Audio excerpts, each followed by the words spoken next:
అభివృద్ధి పదంలో ముందుకు తీసుకెళ్ళి అక్కడ కూడా పర్యాటకుల సందర్శన మరి ఉండే విధంగా తప్పకుండా కృషి చేస్తామని తెలియజేసుకుంటూ సెలవు తీసుకుంటాం. గౌరవ సత్యవతి రాథోడ్ గారు. ధన్యవాదాలు అధ్యక్ష.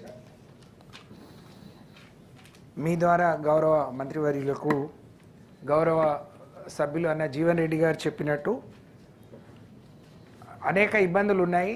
గతం నుంచి కూడా అందరం కలిసి ప్రయత్నం చేశాం. వాళ్ళు బయటికి రావడానికి సుముఖంగా ఎందుకు లేరు అని అంటే వాళ్ళకు ఒక స్పష్టమైన హామీ, ఇక్కడ మీకు ఇండ్లు ఇస్తాము, లేకపోతే వాళ్ళు ఎంత అడవులనే నమ్ముకొని వందల సంవత్సరాలుగా తాతలు ముత్తాతలు వాళ్ళందరూ కూడా అక్కడే దాన్నే జీవనాధారం చేసుకొని బతుకుతున్నారు అధ్యక్ష. వాళ్ళు ఒకవైపు ఫారెస్ట్ని ఎక్కడ కూడా ధ్వంసం చేయకుండా ఒక రక్షకులుగా మాత్రమే అక్కడ ఉంటున్నారు.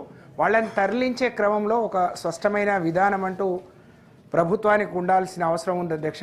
నా దృష్టిలో నేను అనేక ప్రాంతాలు ఆ ప్రాంతంలో పర్యటించినప్పుడు మాకు ఇంత వసతులు ఎక్కడ కల్పిస్తారో అది ముందు చెప్పమని చెప్తున్నారు.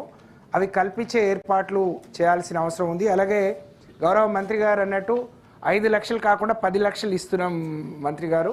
ఆ 10 లక్షలను ప్రాణాలు పోతే కుటుంబం పెద్ద బయటకు వచ్చినప్పుడు ఇలాంటి పుల్ల దాడిలో చనిపోయే వారికి 20 లక్షలు ఇవ్వాలని చెప్పి నేను గౌరవ మంత్రివర్యులను ప్రభుత్వాన్ని మీ ద్వారా కోరుతున్నాను అధ్యక్ష. అలాగే అక్కడ ఉండే ప్రతి ఒక్కరికి ఇన్సూరెన్స్ చేయడం ద్వారా వాళ్ళకి ఇంకా ఎక్కువ